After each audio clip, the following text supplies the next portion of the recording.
présente ici le lancement du service EduTech qui s'est opéré aujourd'hui sur le salon Educatis en présence de l'ensemble des partenaires de l'opération, puisque le portail EduTech est un portail de mise à disposition de ressources des grands établissements publics à caractère scientifique et culturel dans un effort collectif qui permet à l'enseignant, une fois authentifié une seule fois, d'accéder à un ensemble de ces ressources, choisies et sélectionnées par le ministère et les établissements partenaires, de manière à ce qu'ils puissent et utiliser en ligne et télécharger une partie de ces ressources pour préparer ses cours, pour les utiliser en classe, pour faire travailler ses élèves, le tout dans un cadre donc qui est un cadre pédagogique, le cadre de la classe augmentée bien entendu. C'est l'un des services de la stratégie du numérique éducatif. Les enseignants sont invités à créer un compte qui est relativement simple. À partir de leur adresse professionnelle, ils vont pouvoir donc s'inscrire et ils recevront ensuite un mail sur cette même adresse professionnelle qui est la garantie pour les établissements partenaires qu'on a bien affaire à des enseignants. 2 entrées, donc ces entrées thématiques ou bien les entrées des différents partenaires et de pouvoir en réalité naviguer, trouver des ressources chez les uns et chez les autres et surtout donc pouvoir à partir de cette authentification unique avoir des éléments donc granulaires qu'ils peuvent récupérer, qu'ils peuvent télécharger. C'est un grand effort qu'ont entrepris nos partenaires pour permettre la constitution de documents pédagogiques ou de travail pédagogique avec les élèves.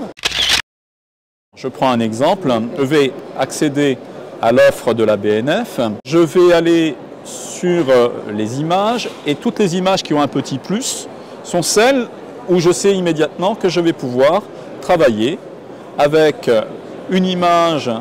qui est en haute définition, donc le temps qu'elle s'affiche, je vais pouvoir zoomer dedans et garder les mêmes qualités. Donc je peux utiliser cela en classe de manière, sur un TNI ou sur différents supports de manière classique. Je peux aussi donc bénéficier de la qualité de la ressource avec ses références, ses notices, et on voit apparaître au bas de la notice une possibilité de télécharger l'image sur le matériel de l'enseignant pour qu'il puisse construire son travail. Je suis donc avec les éléments classiques et la richesse, je peux télécharger bien entendu la granule, je peux avoir les éléments de contexte avec des offres très riches sur ces éléments-là. J'ai les éléments de transcription qui me permettent de caler une vidéo à l'endroit où je le souhaite, sur l'offre de la Cité de la musique par exemple.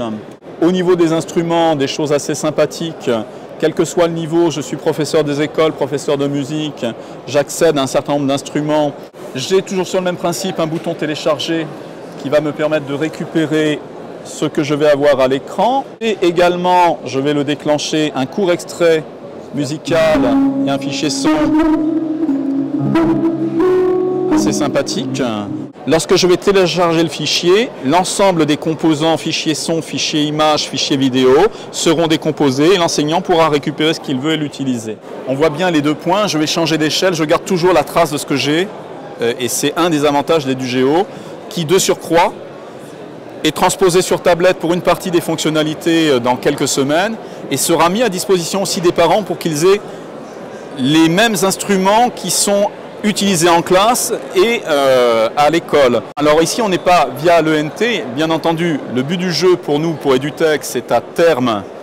d'arriver à intégrer effectivement toutes ces ressources via l'ENT pour toucher le profil élève, pour lever les éléments, je dirais, qui ont été acceptés dans le cadre enseignant, authentifiés pour travailler avec leurs élèves, mais qui ne permettent pas aujourd'hui aux élèves d'accéder directement à du